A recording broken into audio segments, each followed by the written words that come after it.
할렐루야. 이 시간도 하나님 말씀을 듣는 가운데 동일하게 바라고 동일하게 기도하고 동일하게 소망하는 것은 말씀을 듣는 가운데 하나님의 은혜가 우리에게 임하고 하나님의 은혜가 우리에게 임해서 우리의 영혼 힘을 얻고 우리에게 믿음이 더 생기고 믿음 위에 믿음이 쌓여지고 그래서 범사에 살되고 강건한 그 은혜를 볼 수 있는, 그래서 믿음의 안목이 열려져서 하나님께서 이게 함께 하신 것을 볼 수 있는 그러한 거룩한 시간이 되시기를 먼저 주의 이름으로 축복합니다. 그래서 우리가 약했던 부분들, 우리의 영적으로 약했던 부분들이 강함을 얻고 우리 육체에 약했던 부분들, 모든 부분들 머리끝부터 발끝까지 주 예수 그리스도의 치유하심이 일어나기를 다시 한번 주의 이름으로 축복합니다. 할렐루야.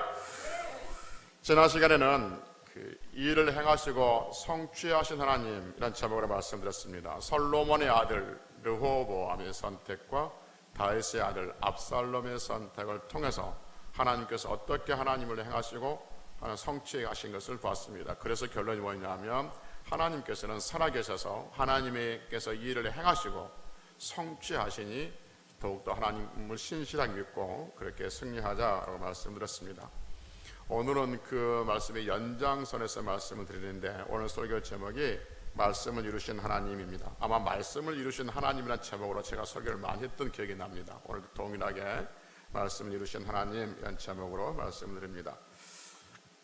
성경은 여러분 사람의 말입니까? 하나님의 말씀입니까? 하나님의 말씀입니다. 성경은 하나님의 말씀인데 하나님께서 누구신지, 하나님께서 어떠한 일을 하셨는가를 우리에게 들려주고 있는 말씀이 성경입니다. 그래서 주일 오후 시간에 말씀드렸지만 역사는 크게 두 개로 나눈다고 그랬습니다. 두 종류로 어떤 뭐가 있고 뭐가 있다고 그랬어요? 세속사가 있고 구속사가 있다고 그랬습니다. 세속사는 뭐냐면 이 땅의 사람들이 어떤 일을 행했는가를 기록하는 것이 세속사이고, 구속사는 이 땅에 하나님께서 어떤 일을 행하셨는가를 기록하는 것이 구속사이겠습니다. 그래서 성경은 세속사, 즉 사람이 무엇을 행했는가를 기록한 말씀이 아니라 하나님께서 무슨 일을 행하시는가를 기록하는 것이 성경의 것을 우리는 구속사라고 한다, 이렇게 말씀드렸습니다. 그래서 하나님께서 세상을 창조하셨고 하나님께서 사람을 창조하셨다. 그런데 그 사람이 타락했다, 범죄했다. 그래서 하나님께서 심판하셨다. 심판을 끝내는 것이 아니라 하나님께서는 또 이 타락하고 이 하나님 앞에 범죄한 백성들을 심판하시고 그리고 그 심판을 회복시키신다. 그 회복시킬 자가 곧 예수 그리스도라. 이것이 성경의 전체 요약이라고 그랬고, 조금 더 설명하면 그래서 예수 그리스도를 믿는 사람들이 모이는 곳이 교회이고 그 교회를 통해서 하나님은 이 세상을 다시 회복하고 있다라고 성경은 기록하고 있다고 말씀을 드렸습니다. 그래서 성경을 읽다 보면 철저하게 우리가 하나님은 중심, 하나님 말씀 중심, 하나님 중심으로 성경 읽고 드려야 하는 것이죠. 성경이 사람이 무엇을 했다는 사람 중심으로 들어버리면 어떤 일이 생기냐 하면 그 전능하신 하나님, 그 능력이신 하나님, 그 좋으신 하나님을 사람의 종으로 전락시켜버리죠. 그래서 하나님이 주인이 아니고 내가 주인이고 하나님은 나의 종, 그래서 내가 무엇인가를 원하면 들어줘야 하는 존재, 그렇게 전락시켜버린 것이죠. 사람 중심으로 하나님 말씀을 드리면 그렇다 그 말입니다. 그래서 사람이 무슨 일을 하셨는가, 무슨 일을 했는가 사람 중심으로 들어버리면 하나님은 전능성은 나에게 유익이 있느냐 없는 것으로 판가름 되어진 거죠. 그래서 아무리 좋은 하나님 말씀들도 내게 유익이면 그건 하나님께서 내게 오시는 것이고 내게 유익이 아니면 언제든지 버리는, 내가 주인이 되는 그러한 우를 범하게 된다는 거죠. 여러분, 이 세상의 주인은, 그리고 우리 인생의 주인은 하나님이신 줄로 믿습니다. 그래서 언제나 그분은 선하시고 언제나 그분은 옳으신 것이죠. 그래서 언제나 그분 앞에 우리는 말씀 앞에 아멘 할 수밖에 없는 존재들인 것이죠. 하나님께서는 하나님의 말씀을 반드시 이루신다는 말씀을 여러분 너무 자주 들었기 때문에 식상할 수 있지만 오늘 또 하나님께서 하나님의 말씀을 어떻게 이루셨는가를 다시 한번 들음으로써 하나님 말씀에 이루가 있는, 또 하나님 말씀에 힘을 얻고 하나님 말씀에 소망을 붙들고 또 살아갈 수 있는 계기가 될 수 있는 그런 복 있는 시간이 되시기를 또 한 번 주의 이름으로 축복합니다. 오늘 하나님께서 그 말씀을 이루셨던 그 일 수없이 많이 있지만 큰 사건 두 가지를 통해서 말씀을 드리려고 합니다. 먼저 여리고 건축에 대해서 말씀을 한번 들어보십시다. 여호수아 6장에 보면 이스라엘 백성들이 여리고 성을 무너뜨리는 그 말씀이 기록되어 있습니다. 그러니까 엄격하게 이야기하면 이스라엘 백성들이 여리고 성을 무너뜨린 것이 아니라 하나님께서 여리고 성을 무너뜨리시죠. 이스라엘 백성들이 여리고 성 앞에서 했던 일이라고는 뭐냐면 하루에 한 바퀴 도는 것이고, 그리고 마지막 날에는 몇 바퀴? 7바퀴, 일곱째 날에는 7바퀴 도는 것이고, 그리고 그 7바퀴 도는 마지막에 했던 일이 뭐예요? 그래서 나팔 소리에 해서 소리를 지른 거예요. 어떻게 소리를 질렀는지 모르겠어요. 할렐루야 질렀는지 아니면 아멘 하고 질렀는지 하고 질렀는지 모르지만 하여튼 마지막에 소리 지른 거 그게 전부예요. 근데 그 여리고 성이 무너졌어요. 근데 여리고 성이 무너지니까 여호수아 6장 25절에서 여호수아가 뭐라고 했느냐 하면 한번 들어보십시오. 찾지 말고 한번 들어보십시오. 여호수아가 여리고 성이 딱 무너지니까 여호수아가 백성들에게 이렇게 말해요. 여호수아 6장 26절이에요. 여호수아가 그때 여리고 성이 무너질 때에 맹세하게 하여 이르되 누구든지 일어나서 이 여리고 성을 건축하는 자는 여호와 앞에서 저주를 받을 것이다. 뭘 받을 것이다? 저주를 받을 것이다. 어떤 저주냐?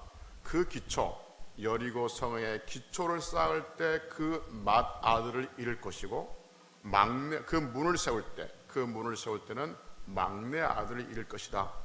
이것을 맹세해라. 여기서 그들이 맹세합니다. 그럼 다시요. 여리고 성이 무너지니까 여호수아가 말하기를 이 여리고 성을 누구든지 다시 쌓으면 저주를 받는데, 그 기초를 쌓을 때, 여리고 성을 쌓는다고 기초를 쌓을 때 그 장남, 큰아들을 장자를 잃을 것이고, 성문을 달 때 막내 아들을 잃을 것이다. 이렇게 말합니다.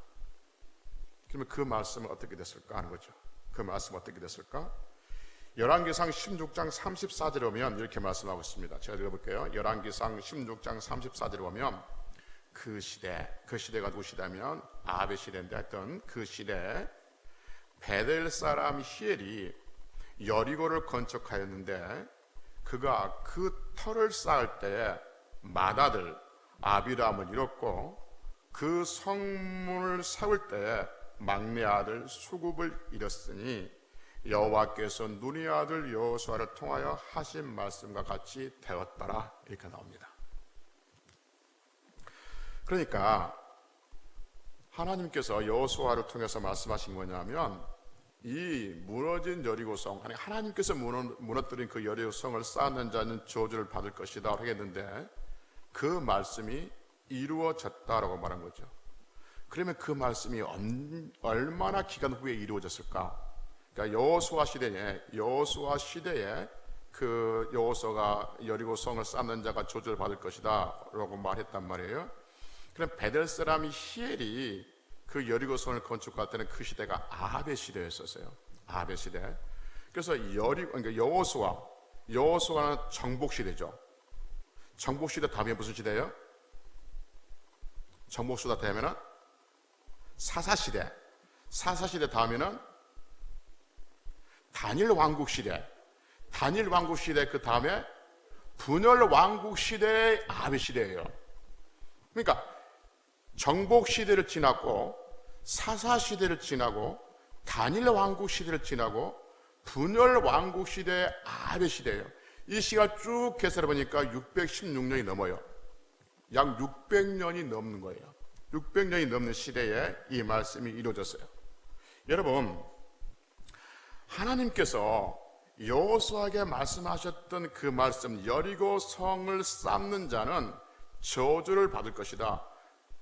그 기초를 쌓을 때는 큰아들이 죽을 것이고 성문을 달 때는 막내 아들이 죽을 것이다 라는 그 말씀이 600년이 지나가는 동안에 사람들이 기억하고 있었을까요? 기억하지 못했을까요? 너무 그렇게 단정하지 마세요. 기억할 수도 있어요.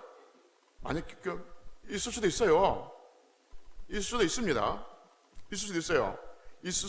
또 기억할 수도 있고 기억 못할 수도 있는 것이죠. 그런데 추측하기는 대부분 기억 못했을 것이다. 하지만 기억할 수도 있고 기억 못할 수도 있단 말이에요. 근데 600년이 지나고 이 베델 사람, 아합 시대 베델 사람이 여리고 성을 건축하니까 그 기초를 쌓을 때 그 아들이 죽었다고 말해주고 있습니다. 그러면 여러분, 이 말씀을 베델 사람 히엘이 알았다면 그 기초를 쌓을 때 아들이 죽었어요. 그러면 여기서 멈춰야 돼요? 계속 진행해야 돼요? 멈춰야 되죠. 그가 그 하나님의 말씀 알았다면. 그런데 멈추지 않습니다. 그리고 성문을 닫습니다. 성의 문을 닫았다는 건 뭐예요? 다 완공했단 말이에요. 그런데 성문을 닫으니까 그의 막내 아들이 죽었다는 것이죠. 그 말씀대로 되어진 거예요. 여러분 보십시다. 이 베델 사람 히엘이 하나님의 말씀을 알았는지 몰랐는지 그건 성경에서 별 중요하게 여기지 않습니다. 중요한 게 뭐냐면 하나님의 말씀은 이루어진다 이거예요. 하나님의 말씀이 이루어진다. 여러분 600년이 지나고 난 다음에 하나님의 말씀이 이루어졌던 것이죠.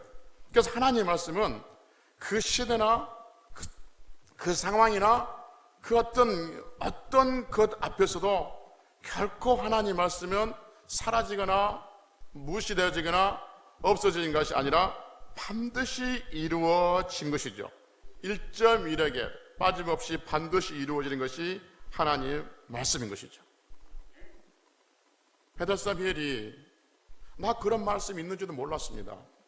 너무 억울합니다. 저 무너진 저 건강한 저 멋진 여리고 성이 무너져가지고 아니 내 돈 들어가지고 내가 인부 사가지고 내가 그 성을 지었는데 어떻게 이런 일이 생길 수 있습니까? 난 너무 억울합니다. 그렇게 항변할 수 있지만 그러나 그 항변은 하나님 앞에서 아무런 의미가 없습니다. 왜냐하면 하나님께서 이미 말씀하셨기 때문에 그렇습니다.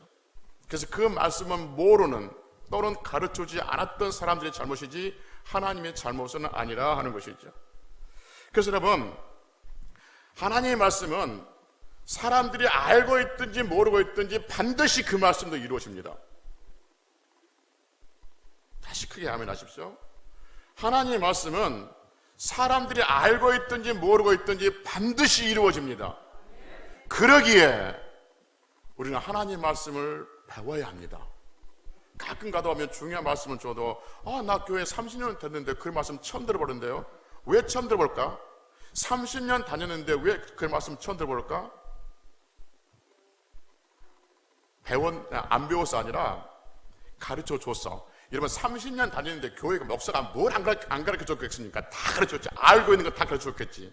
근데 가르쳐 준 날 그날 빠졌어. 발을 가르쳐 준 날 그날 빠져서 그걸 모른 거야. 또 하나는 들었음에도 불구하고 전혀 관심이 없어. 여러분 그날 빠졌든지 아니면 전혀 관심이 없든지 내가 알고 있든지 모르고 있든지 하나님 말씀 반드시 이루어집니다. 그래서 중요한 게 뭐냐면 하나님 말씀을 들은 나는 그 말씀도 지켜야 되고 그 다음에 더 중요한 게 뭐냐면 그 말씀을 내 자녀들에게 가르쳐 줘야 합니다. 왜냐하면 내가 들었던 하나님 말씀은 그 자녀들에게 그대로 이루어지기 때문에 그런 거죠. 너의 부모는 알았는데 너는 모르지. 네 자녀들은 모르지. 너는 모르겠구나. 네 할아버지 할머니 때 내가 가르쳐줬구나. 그게 아닙니다 여러분. 할아버지 할머니 때 들었던 말씀이 3대 4대 5대 6대가 가도 그 말씀은 그대로 적용되니까 반드시 자녀들에게 하나님의 말씀은 이렇다라고 가르쳐 줘야 되고 그리고 내가 사랑하는 사람은 내 주변의 사람들에게 하나님의 말씀을 가르쳐 줘야 됩니다. 왜냐하면 내가 알든지 모르든지 그 사람이 알든지 모르든지 하나님의 말씀은 이루어지기 때문에 그러는 것이죠. 두 번째 기브온의 약속 봅시다. 기브온의 약속. 사무엘상 21장에 보면 다윗이 왕이 돼서 몇 년 후에 어떤 일이 생기냐 하면 다윗이 왕이 되고 난 다음에 3년 동안 기근이 와요. 비가 안 와서 흉년이 된단 말이에요. 이번 성경에서 기근은 하나님의 축복의 상징이에요? 진노의 상징이에요?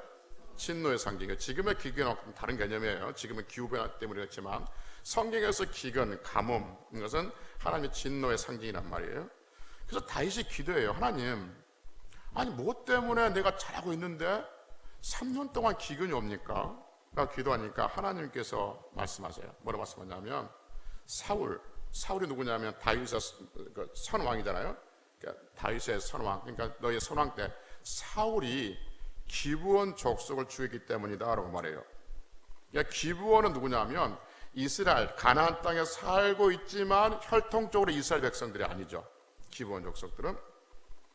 그런데 사울이 당시에 왕이었기 때문에 자기 혈통이 아닌 기브온 족속들이 그 땅에 살고 있는 것을 처리하고 죽인 것에 대해서 뭐 큰 문제가 안 될 것도 같습니다. 왜냐하면 당시에 이런 많은 전쟁도 있었고 사울이 블레셋도 들어가서 싸워서 이기기도 하고 또 다른 나라와 수없이 많은 전쟁을 해서 다른 민족도 많이 죽였는데 기브온 족속들 죽였다고 3년 동안 기근이 내면서 하나님의 진노가 그 땅에 내린다는 것이 이해가 안 되는 거죠.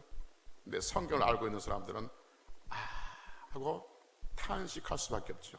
왜냐하면 여호수아 9장에 보면 다시 여호수아 9장에 보면 여호수아가 가나안에 정복할 때 그 가나안 땅에 살고 있었던 기브온 족속들이 여호수아에게 변장을 해서 나옵니다.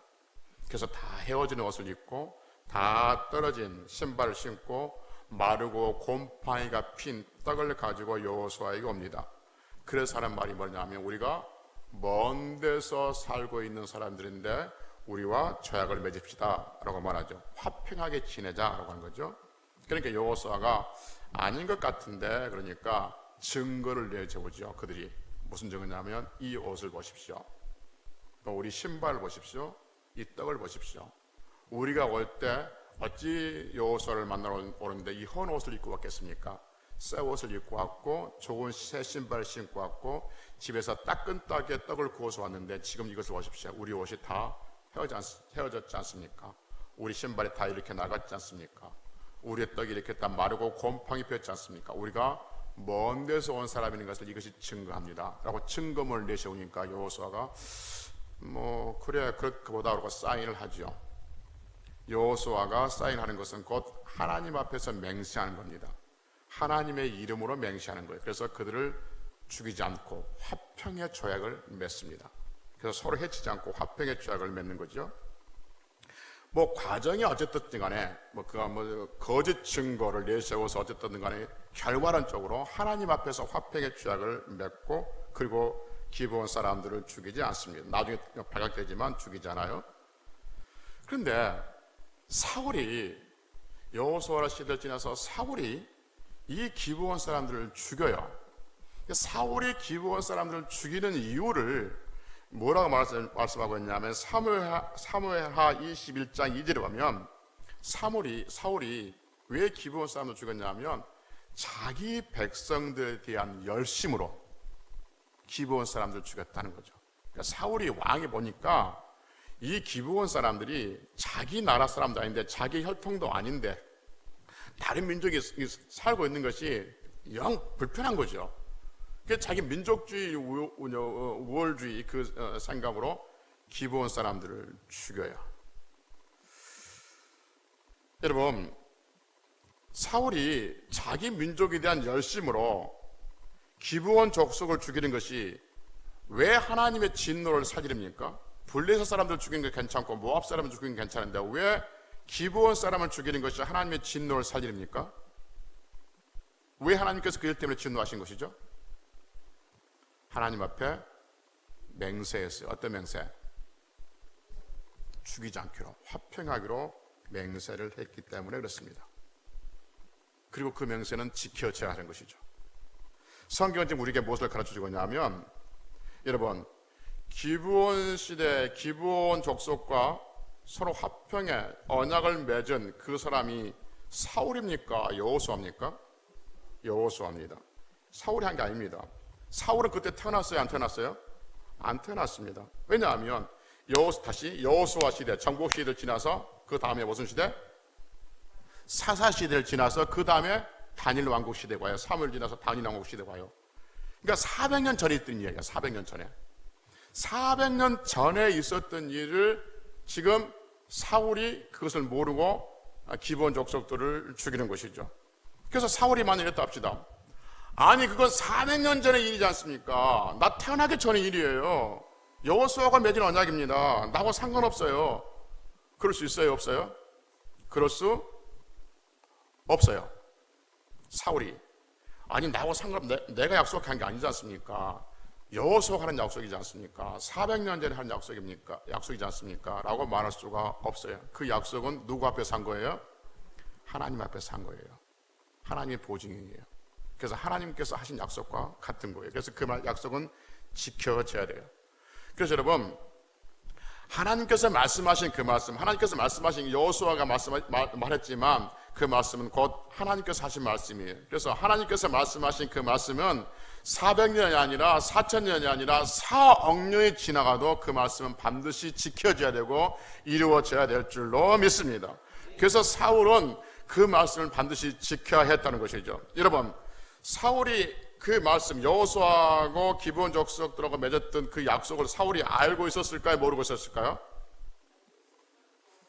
그렇죠. 이제 알고 있을 수도 있고 모르고 있었다. 알고 있었다면, 알고 있었는데 그 일 행했다면 안 되죠. 하나님을 무시한 거죠. 하나님 말씀을 무시한 거예요. 만약에 모르고 그 일을 했다면, 몰랐다면 안 되죠. 그가 왕이기 때문에 하나님 말씀을 누구보다 가까이 알고 있어야 되는 거죠. 근데 왕이 몰랐다? 그건 안 되는 거죠. 그건 어떻게 하나님 말씀 몰랐다? 400년 전의 이야기를 내가 어떻게 알아? 그렇게 할 수는 없는 거죠. 왜? 그는 하나님을 믿었던 사람이고 왕이기 때문에 그렇습니다. 그러니까 몰랐다 해도 안 되고 알았다 해도 안 되는 거예요. 이거. 그런데 사울은 그 일을 해요. 이건 둘 중 하나입니다. 그건 무지했든지 아니면 그게 불신이든지 둘 중에 하나인 거예요. 어쨌든 간에 결과는 뭐냐면 그가 기브온 족속을 죽임으로써 하나님께서 진노하셨고 그 진노가 3년 동안 기근이 되는 것이고 그것을 다윗이 발견하게 되어진 것이죠. 그래서 다윗은 이 문제를 해결합니다. 어떻게 했냐면 사무엘하 21장에 보면 이 문제가 어떻게 해결했는지 자세히 설명해 주고 있는 것이죠. 지금 그 문제까지 갈 건 아니고 시간 없으니까 말씀드린 게 뭐냐면 하나님께서 말씀하신 것은 사람들이 잊어버린다 할지라도 하나님은 잊지 않으십니다. 여러분, 하나님은 하나님께서 말씀하셔놓고 하나님께서 잊어버린 일은 없습니다. 여러분, 사람은 우리가 말해놓고 잊어버린 경우가 있어요, 없어요? 여러분, 요즘 약속도 깜빡깜빡하죠? 예, 요즘에 스마트폰이 얼마나 좋은지 모르죠, 이게. 요즘에 그렇습니다. 옛날 같으면 어떻게 살았을까? 순간순간 깜빡깜빡 잊어버렸는데, 그래서 늘 오늘 일정이 뭐지? 이달 또 일정이 뭐지? 적어놓고 보지 않습니까? 여러분, 당신이 30년 전에 나한테 그 말 했잖아. 내가 그랬어? 전에 가끔 목사님이 그때 그렇게 했잖아요. 어떤 설교는 생각이 나고 어떤 설교는 생각이 안 나요. 근데 목사님 그렇게 했잖아요. 그러니까 참여상 아니 그럴 수 없어서 네 뭐 들어보시면 알아요. 이게 자신 있게 네 하는 것과 네 하는 것은 달라요. 네 하는 것은 모르면서 아는 척하는 것이고 그때 그랬잖아요 하고 있는 것은 알고 있는 거고. 그러니까 사람은 자기가 하는 말을 잊어버릴 수 있어요. 기억하지 못할 수 있어요. 그런데 하나님께서 하신 일은 잊어버리지 않고 기억하시고, 기억하는 끝난 것이 아니라 반드시 그 일을 행하시고 그 약속을 지키신 분이 우리 하나님이신 줄로 믿습니다. 그러니까 사람은 유한한 존재이기 때문에 우리가 이 땅에서 했던 말, 이 땅에 100년, 200년까지 아니고 100년 살다가 죽으면 아무 소용없이 그냥 그 말과 그 사람이 같이 사라질 수 있어요. 그런데 하나님께서는 우리가 이 땅에 없다 할지라도, 우리가 이 땅에 살다가 죽었다 할지라도 하나님 말씀이 여전히 살아서 역사하게 될 줄로 믿습니다. 우리 시대에, 우리 다음 시대에, 우리 다음 시대에 하나님 말씀 반드시 역사한다는 거죠. 그렇기 때문에 하나님 말씀을 알고 배워야 하는 것이고, 하나님 말씀을 가르쳐 줘야 하고, 하나님 말씀을 지키게 해야 하는 거죠. 왜냐하면 하나님께서는 그분의 말씀을 반드시 이루기 때문에 그렇다 하는 것이죠. 만약에 사울이 이 사실을 알았음에도 불구하고 기브온 족속을 죽였다면 이건 엄청난 불신이죠. 설마 그러겠어? 지금 400년이 지났는데 그때 그 약속을 지금도 지키시겠어? 아니요. 400년이 아니라 4억 년이 지나도 하나님은 그 약속을 지켜가십니다. 여러분, 그래서 무슨 말이냐면 하나님 말씀은 모든 시간과 시대에 변함없이 이루어진다는데 성경은 우리에게 말씀하시기를 천국이 있다라고 말씀하고 있습니다. 천국은 죽어봐야 아는 것이 아니라 죽어봐야만 알 수 있는 것이 아니라 하나님께서 천국이 있다고 말씀하시면 그 천국은 우리가 죽어보지 않아도 저도 말씀드렸지만 반드시 존재합니다. 그리고 그 천국에 가는 길은 오직 하나 예수 그리스도를 믿는 자만이 갈 수 있다고 하나님께서 말씀하셨으니 그 말씀대로 될 줄로 믿습니다. 그러니 우리가 하나님 말씀을 믿어야 되고 그러니 우리가 예수 그리스도를 믿어야 되는 것이죠. 예수 그리스도 외에는 그 어떤 것도 하나님께 나갈 수 길이 없다고 했으니 하나님께서 그렇게 말씀하셨으니 그것이 곧 길이라고 하셨으니 그 말씀을 될 줄로 믿고 그리고 그 말씀을 되어지니까 여러분과 저는 하나님 말씀을 믿고 천국을 소망하며 예수 그리스도 그 길 안에서 하루하루 살아가고 있는 것이죠. 여러분, 이 말씀을 우리 시대만 이루어진 것이 아니라 그럼 여러분, 이 말씀을 모르는 사람에게는 이 말씀이 이루어지지 않습니까? 이 말씀을 모르는 사람이 죽으면 천국이 있다 없다 그렇습니까? 그렇지 않습니다. 이 말씀을 모르는 사람이 있다 할지라도 여전히 천국은 존재하고 지옥은 존재하고 이 말씀을 모르는 사람이 있다 할지라도 천국을 가는 길은 예수님으로 간다는 것을 모르는 사람이 있다 할지라도 오직 천국 가는 예수 그리스도로만 가는 그 유일한 길임이 된 줄로 믿는 것이죠. 그러니 여러분, 사람들이 하나님의 말씀을 가지고 이래저래 핑계할 것이 아니라 그 말씀을 알았느니 몰랐느니 내가 그때 배웠느니 안 배웠느니 그렇게 핑계될 것이 아니라 그 말씀 반드시 이루어지니까 하나님께서 말씀을 주실 때마다 그 말씀을 붙들고 기도할 수 있는 성들이 되어야 될 줄로 믿습니다. 성경 말씀했지 않습니까? 너희들은 무엇이든지 예수 그리스도의 이름으로 기도하면 들으신다고 약속하셨어요? 약속하지 않으셨어요? 약속하셨다고 말합니다. 이거 제가 계속해서 강조했던 것인데 여러분, 우리가 기도하면 예수 그리스도의 이름으로 기도하면 그 약속은 반드시 이루어지는 것이죠. 우리 세대가 아니면 다음 세대도 반드시 그 약속은 이루어질 줄로 믿습니다. 그러니 다시 말씀드리지만 지난주에도 말씀드렸지만 하나님께서 말씀하신 그 말씀은 반드시 이루어진다는 이 말씀이 우리에게 얼마나 위로가 되고 얼마나 힘이 되는지 모르는 것이죠. 그 말씀이 이루어진다니까 그 말씀을 붙들고 그 말씀에 힘을 얻고 그 말씀에 위로를 얻고 그렇게 살아가야 하는 것이죠. 지금은 당장 아무런 변화가 없는 것처럼 보인다 할지라도 그 말씀이 이루어질 것을 믿고 산다면 우리는 우리 앞에 있는 어떤 것들 때문에 결코 흔들리지 않는다 하는 것이죠. 사랑하는 성도 여러분, 하나님 말씀은 반드시 이루어집니다. 그러니 어떤 상황 속에서도 하나님 말씀이 우리 안에 있는 한 낙심하거나 외로워하거나 또 좌절하거나 고통스러워하거나 염려 근심에 쌓이는 것이 아니라 하나님이 너를 도우신다. 아멘. 여러분, 하나님이 우리를 도우신다고 약속하셨어요. 그 약속이라니까요. 약속. 하나님이 우리 편이라고 말씀하셨어요. 그 약속이라니까요. 그 말씀이 반드시 이루어진다는 거예요. 성경에 왜 이런 이야기 들려주겠습니까? 성경이 왜 아브라함 이야기 들려주고 여호수아 이야기 들려주고 사울 이야기 들려주고 또 압살롬 이야기 들려주고 르호보암 이야기 그런 이야기를 왜 들려주겠습니까? 여러분, 말씀드렸지 않습니까? 성경은 사람의 이야기다, 하나님께서 하신 일이다. 사람이 하는 일이 아니라니까요. 성경에서 압살롬 이야기 들려주고 르호보암 이야기 들려주고 여호수아 이야기 들려주고 다윗 이야기 들려주고 기본 족속 이야기 들려주고 그건 그 사람 이야기 들려주고 하려는 것이 아니라 하나님께서는 하나님의 말씀을 반드시 이루어진다는 것을 들려주고 있다 그 말입니다. 그러니 하나님께서 너를 도와주신다. 하나님께서 내 기도를 들어주신다. 하나님께서 너의 우편에서 너를 도우시고 너와 함께 하신다. 그 말씀들이 얼마나 위로가 됩니까? 왜냐? 그 말씀이 이루어지기 때문에 그런 것이죠. 그래서 사랑하는 성도 여러분, 하나님을 믿다가 낙심하는 이유가 뭐냐 하면 하나님의 신실하심, 변하지 않으시면 600년 아니라 400년 아니라 몇천 년이 지나도 변하지 않으신다는 그 하나님의 말씀을 믿지 못하기 때문에 그렇습니다. 우리 어떤 삶 속에서 힘든 것 때문에 기도하는 그 기도가 우리가 기도하는 것보다 훨씬 더 좋은 열매들로 삶에 맺힐 줄 믿고 우리 가문에 맺힐 줄 믿고 그래서 갈라디아서 6장 9절의 말씀처럼 선을 행하다 낙심하지 말지니 때가 이름이 거듭나는 그 말씀을 붙들고 낙심하지 않고 신실하신 하나님 말씀을 이루시는 그 하나님 그 말씀을 붙들고 날마다 승리할 수 있는 귀한 성도들 귀한 자녀들이 되시기를 주의 이름으로 축복합니다. 기도하시겠습니다.